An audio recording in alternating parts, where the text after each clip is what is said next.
Hello and welcome to Talking About Success. I'm your host, Jack Canfield, America's #1 success coach, chairman of the Canfield Training Group, and I've written a whole lot of books, about Chicken Soup for the Soul, and also the latest one, the Success Principles, how to get from where you are to where you want to be. And that's what we're here today to help you get from where you are to where you want to be and have more joy, more love, more happiness, more fulfillment in your life. And I have a wonderful guest today who is an example of literally creating that in her own life and continually reinventing herself to become the woman that she is.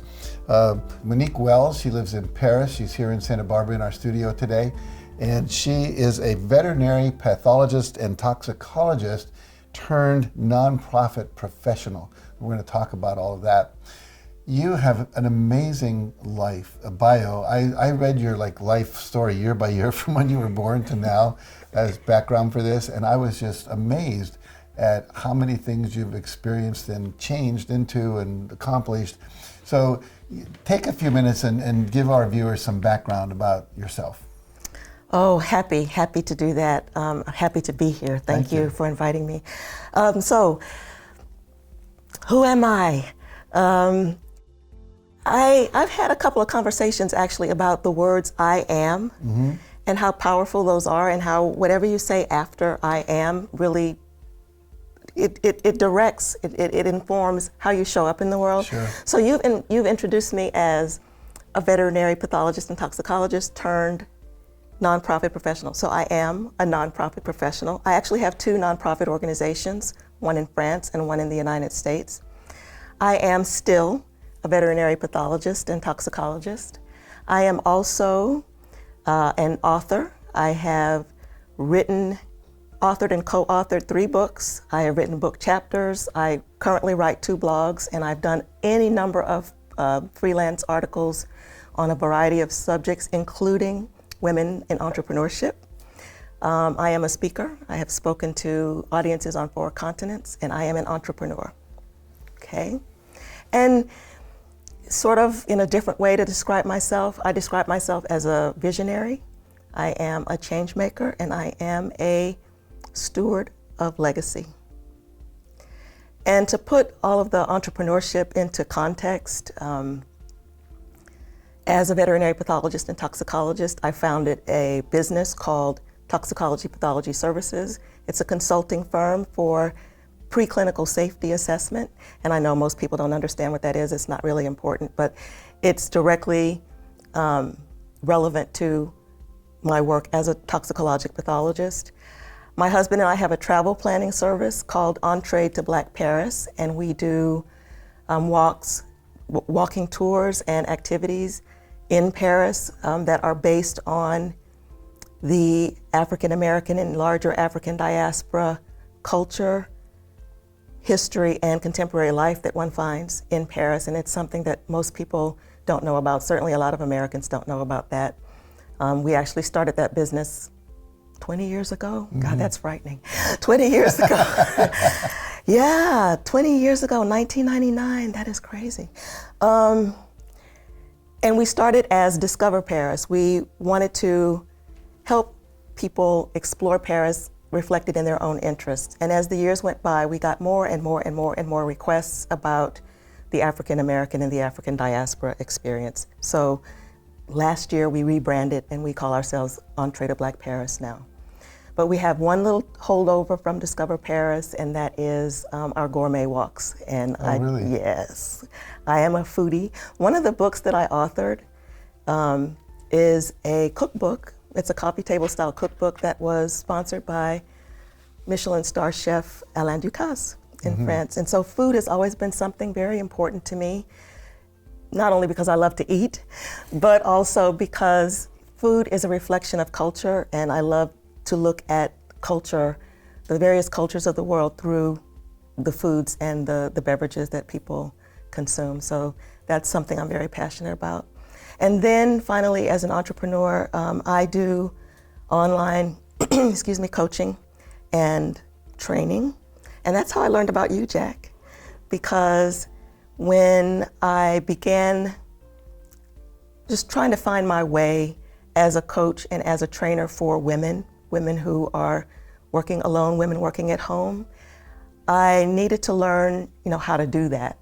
And I came across several people in that industry who have worked with you. Mm-hmm. So Gina Gabellini and Mm-hmm. Eva Gregory and Pamela Bruner. Oh, yeah? Yeah. And so that's why it's really, really special for me to be here with you today. And those activities, those entrepreneurial activities, I have brought under the umbrella of my U.S. nonprofit, which is called the Wells International Foundation, or WIF for short. And what is the focus of that foundation? So we have a lot of focuses. So all I of should say foci then. yes. All of my personal and professional passions are tied up in the Wells International Foundation. So we have the arts, we have STEAM education, science, technology, engineering, arts, and mathematics. We have travel and study abroad. We have literacy. We have women's empowerment. And we have preclinical safety and training, preclinical safety training and mentoring in developing nations. Beautiful. Yeah. You're covering a lot of bases. Yes. I love it. Yes. I love it. Next time I come to Paris, I taught African American history in Chicago. Did you? I did. I worked at an all-black school in Chicago. It was the year Martin Luther King was killed. It was a very uproarious time, Yeah. at that time in history. But I know nothing about the black reality in Paris. So, but I'm curious because of that background, and also I'm also a foodie. So I'm gonna have to eat the gourmet food, then walk it off with you, doing a walking tour of Black Paris. Absolutely. Yeah. I would love it. I would love it. I would love it too. Yeah. So, wow, you've done so many things. Now, share a little bit about your nonprofit. You did that already. What are the things that, why were you drawn to those particular topics? Well, I guess I've always been a sort of a multifaceted person. Mm-hmm. I believe very strongly in the power of the arts to sort of open up avenues that are otherwise closed. People's minds might be closed about certain things, but if you experience some kind of artistic whatever, whether it be music or painting or sculpture or even photography and film, it opens doors. It opens, even if it doesn't open minds, it opens hearts enough so that perhaps you can get a little bit of a message in there. So, and I'm not really an art person per se, in the sense that I didn't study art or anything like that. But I've seen just how people can come together and just forget who they are and just focus on the art, and then something happens and they sort of bind. They bind together. So that's the arts. STEAM is because I'm a veterinary pathologist and toxicologist, and I understand how so many women, so many females, girls, are sort of driven away from these kinds of professions, generally in middle school, because they don't see any examples of themselves in there. And I know from personal experience how if you insert art into the learning of science and technology and math, that it enhances your understanding. And it also makes you, if you are a professional already, it allows you to do better at that scientific work. There's just something about the left and right brain, interacting, that it makes you better. For literacy, I'm specifically interested in the area in which I grew up in Houston, Texas. The south side of Houston, there's a neighborhood called Sunnyside, where it's gone progressively down in terms of economic prosperity. It's been the reverse. Okay, so it's really it's an economically disadvantaged area now. And reading is the reason that I'm a veterinarian. Reading is the reason that I live in Paris, France right now. All of those things came into my head because I read. I read as a very young child, and I want to give those opportunities to the children in this area. So that's literacy. Travel and study abroad. Next to reading, travel is the best way to open one's mind to possibilities and to see oneself in a way that is sort of outside of what your normal environment allows you to see. And women's empowerment, again, I think, and I heard you say once on an interview, I can't remember who you were talking to, but maybe you were talking to Patty. It was about women being the source of transformation in this world. Yes. And I believe that fervently, and I believe that women who are in very high leadership positions are the most important women to support. And those are the women who often feel isolated, and they often feel lonely because of their success. And so they need a source of support, and that's something that I want to do through our Women's Empowerment Initiative. Mm-hmm. Yeah. I think what I said, you might have heard, was the Dalai Lama said that the women of the Western world will lead the transformation of the world. That's and it. I think that's true, and I'm watching that happen just, week by week. It becomes more apparent, all the women's empowerment groups that are out there, the women stepping up in the U.S. Congress and so forth and so on. So good on you. That's great. Now you have gone through a number of, I'm going to call them career transitions, Mm-hmm. or opening up into new things. Mm-hmm. Most people would say, wow, that's a lot of transition. And I'm assuming you handled that, gracefully, or maybe you didn't, I don't know. But I'm curious if you had advice for people who are feeling that urge, that something's wanting to express through them that's new, and maybe there's a fear of like leaving what's comfortable or what's familiar. What was your experience with that, and what advice would you give to people that are in that space? Well, I would say, first of all, that, I hope that I handled these transitions gracefully. I feel like the most important things to do are to walk in gratitude and to walk in faith. Mm-hmm. And so, and I did have a very, very difficult transition with regard to my preclinical safety consultancy. During the recession of 2008, 2009, my client base disappeared, literally. And I didn't know what I was going to do to support the household. And that's when I started on the online training, coaching and everything, and focused on women.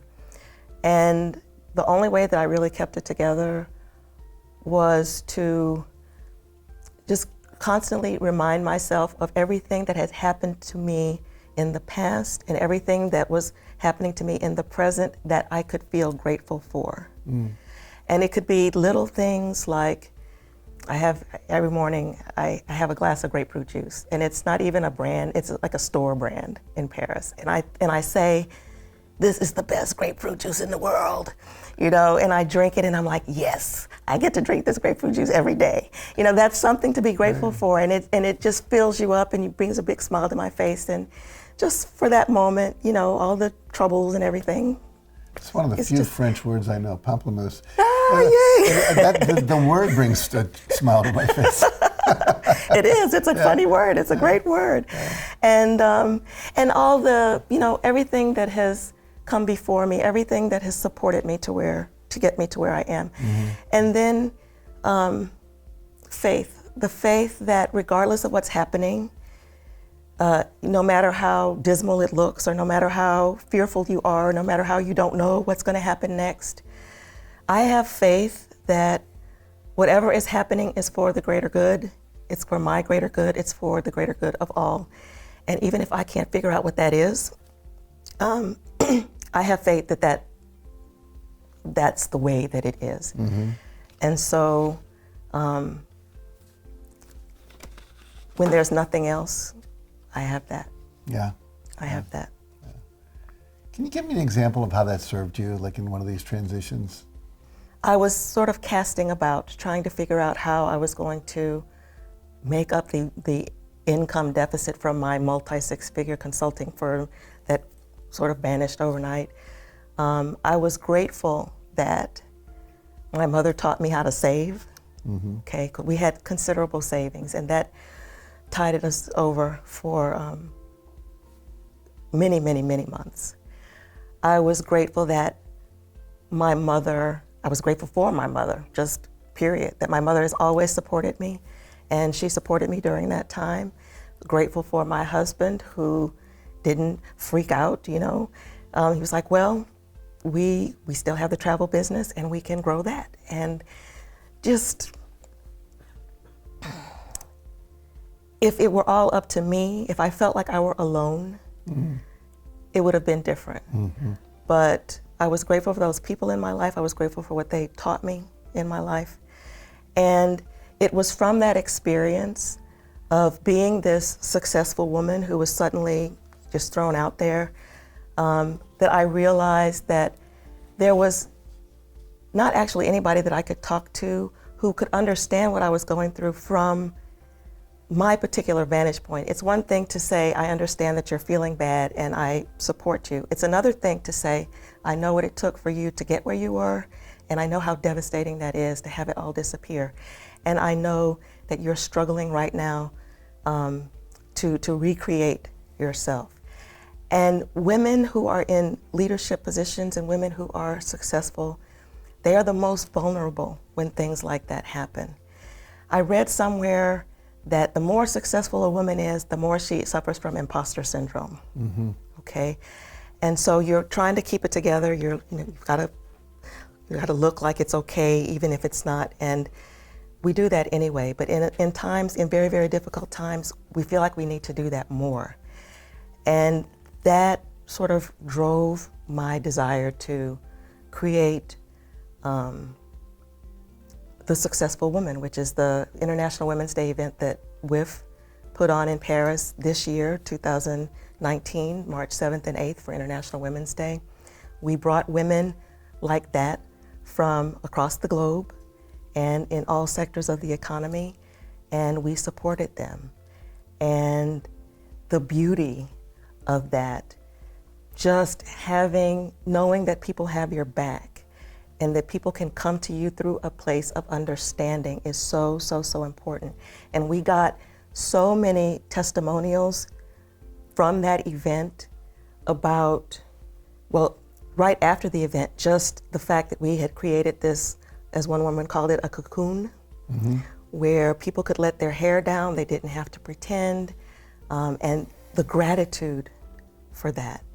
And then 6 months out, the progress that they had made on the plans that they created during the afternoon mastermind sessions, and choosing an accountability partner and going forth, this togetherness based on understanding, true understanding of where you've come from and where you want to go is invaluable. I just have a curiosity question. In your bio, you talk about an artist that you helped in many ways, including getting a gravestone plaque or something. And why was who was this person, and why were they so important in your life? Well, okay, that's really interesting, and that's the story behind my French nonprofit. Okay, so the artist's name is Buford Delaney, and he was an African-American man. He was born in Knoxville, Tennessee in 1901. He made his way to Paris in 1953. He moved there and he spent the last 26 years of his life in Paris, France. And the last 4 of those 26 years he spent in a mental hospital. Okay, and he died a pauper, and he was buried in a pauper's grave in a cemetery outside of Paris. And I was writing one of these freelance articles about the African-American experience in Paris. I was writing an article about famous African-Americans who are buried in and around Paris, and I wanted to include him, not because I knew a lot about him, but because he was a mentor of James Baldwin. Oh, really? Yes. Yeah, I'm very much impressed by, or impacted by his work. Yeah. Yes. And so Buford he was very important to James Baldwin throughout Baldwin's life, including right up to the end. And so these friends of Buford Delaney, literally friends of his, people who knew him, gave me the information about the grave and asked me if Buford were still buried there. And I said, what do you mean? Why wouldn't he still be buried there? And they said, well, don't you know in France you kind of lease your grave? I didn't know that. Yeah. And somebody has to pay to keep you in the space. And if they don't, they have the right to dig you up and put your remains in a common grave. And so this is 30 years after the fact.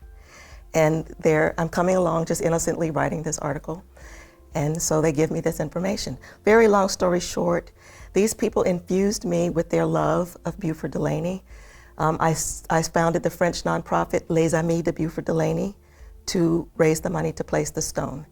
And after that, I thought, okay, well done, I'm going to go on to something else. But Buford would not allow me to go on to something else. And I had to pick him up again, and I ended up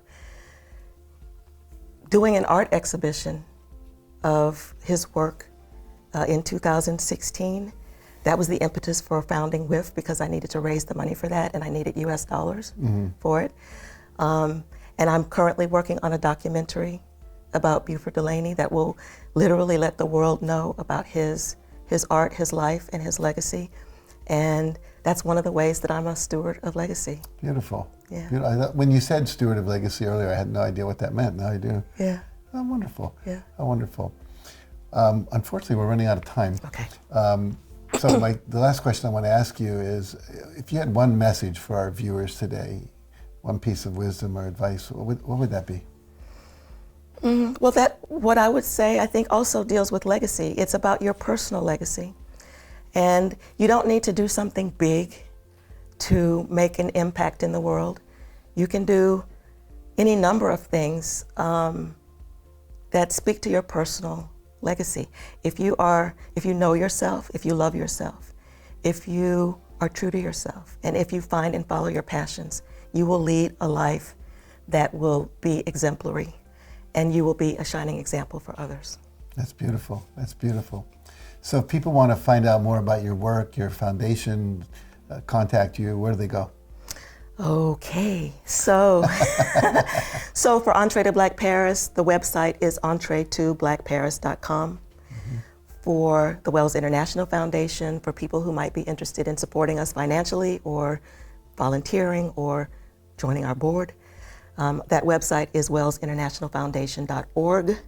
And if you're interested in the Successful Woman and the training that we produced from that event, it's the-successful-woman.com. And so that's the main website. And then if you're interested in the training, just put a /training. Very good. Well, thank you so much for joining me today. Thank you. you. Thank you for everything you've shared with our audience. I feel enriched by it. Thank you very much. Thank you. Thank you, very Jack. much. You're a beautiful soul. And you watching, you're beautiful souls as well. And you also can make a difference by doing the thing that's in front of you. As Monique said, it doesn't have to be a huge thing, but it's whatever you're drawn to, your heart is drawn to. I remember one of my teachers by the name of Ram Das was once asked when he was in India, all these children are so poor, how can I possibly make a difference? And his teacher said to him, there's one child that will steal your heart. Make a difference to that one. And so it doesn't have to be huge, although it can be. And so I hope you're inspired today by what Monique has shared with us to found your own foundation, not necessarily one that has a 501c3 after it, but just a foundation of gratitude and giving that can make a difference in the lives of others. So I hope this has been valuable for you, and it will help you achieve your goals more, feel more fulfilled, and have greater happiness. So please take what was said today to heart, and I will see you next week, and we'll have another fabulous guest. Until then, take care.